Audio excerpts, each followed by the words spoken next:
അഭിഷേകം എന്നെ എന്ന വചന സന്ദേശത്തിലേക്ക് എല്ലാവർക്കും സ്വാഗതം. ഇന്ന് ചിന്തയ്ക്ക് ആധാരമായ ദൈവവചനം 2 പത്രോസിന്റെ ലേഖനം 1-ാം അധ്യായം 12 മുതലുള്ള വചനഭാഗം.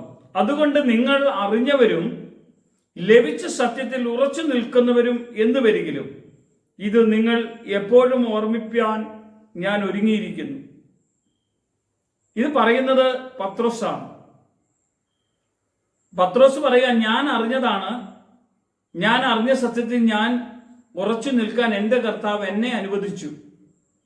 ഞാൻ ഈ ലേഖനം എഴുതുമ്പോൾ പത്രോസ് പറയാണ്, നിങ്ങളും ഈ അറിഞ്ഞ സത്യത്തിൽ എന്ത് ചെയ്യണം?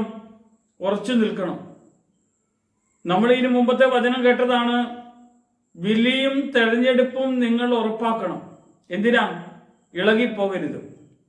അതുകൊണ്ട് നിങ്ങൾ അറിഞ്ഞ സത്യത്തിൽ ഉറച്ചു നിൽക്കാൻ തക്കവണ്ണം ദൈവകൃപയിലേക്ക് കടന്നു വരണമെന്ന് ദൈവം ആഗ്രഹിക്കുന്നുണ്ട്.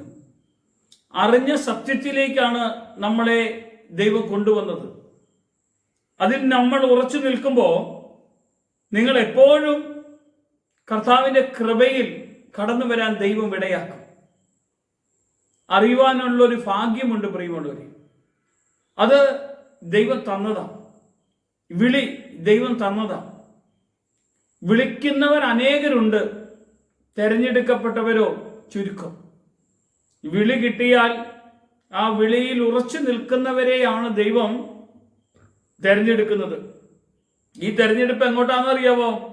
നിത്യരാജ്യത്തിലേക്കുള്ള സ്വർഗീയ പ്രവേശത്തിന് വേണ്ടിയുള്ള ഒരു മണവാട്ടിയെ മണവാളനോട് കൂടെ കൊണ്ടുപോകാൻ വേണ്ടി ഒരുക്കുകയാണ് ദൈവം ചെയ്യുന്നത്. ഇവിടെ ഈ ഒരുക്കത്തിന് വേണ്ടിയാണ് ദൈവത്തിന്റെ സന്നിധിയിൽ ദൈവമക്കൾ രാപ്പകലില്ലാതെ പ്രാർത്ഥനയോടുകൂടെ ദൈവസന്നിധിയിൽ ഉറ്റിരിക്കുവാൻ ദൈവം ഇടയാക്കുന്നത്.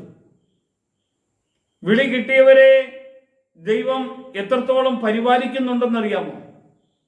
ഏത് പ്രതിസന്ധിയുടെ നടുവിലും ഏത് പ്രശ്നങ്ങളുടെ നടുവിലും ഉറച്ചു നിൽക്കാനുള്ള ഒരു ആത്മീയ വരമാണ് ദൈവം നമുക്ക് നൽകിയിരിക്കുന്നത്.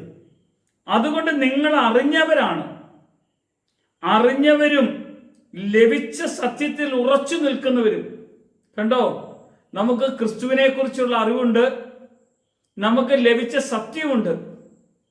ആ സത്യത്തിൽ നമ്മൾ എന്ത് ചെയ്യുന്നു? ഉറച്ചു നിൽക്കുന്നവരും എന്ന് വരികിലും ഇത് നിങ്ങൾ എപ്പോഴും ഓർമ്മിപ്പിക്കുവാൻ ഞാൻ നിങ്ങളെ ഇടയാക്കിയിരിക്കുന്നു എന്ന് പത്രോസ് പറയുമ്പോൾ, മാറിപ്പോകാത്ത വണ്ണമുള്ള ഒരു അഭിഷേകത്തിന്റെ ഉടമയായ ഒരു ദൈവ പൈതൽ ദൈവത്തിന്റെ കൃപയിൽ നിറഞ്ഞ് ദൈവത്തെ ആരാധിക്കുവാനുള്ള വിളി കിട്ടിയപ്പോ ആ വിളിക്കൊത്തവണ്ണം ഈ വചനം നമ്മുടെ ഹൃദയത്തിന്റെ അകത്തളങ്ങളിലേക്ക് ഇറങ്ങി വരുവാനും ഈ വചനത്തിൽ ഉറച്ച സത്യത്തിൽ ഉറച്ചു നിന്നുകൊണ്ട് ദൈവത്തെ ആരാധിക്കാൻ നമ്മളെ പ്രാപ്തരാക്കിയ കർത്താവിന് എത്ര മഹത്വവും നന്ദിയും കൊടുക്കണം. കർത്താവ് നമ്മളെ അനുഗ്രഹിക്കട്ടെ. യേശുവിന്റെ നാമത്തിൽ തന്നെ ആമേൻ.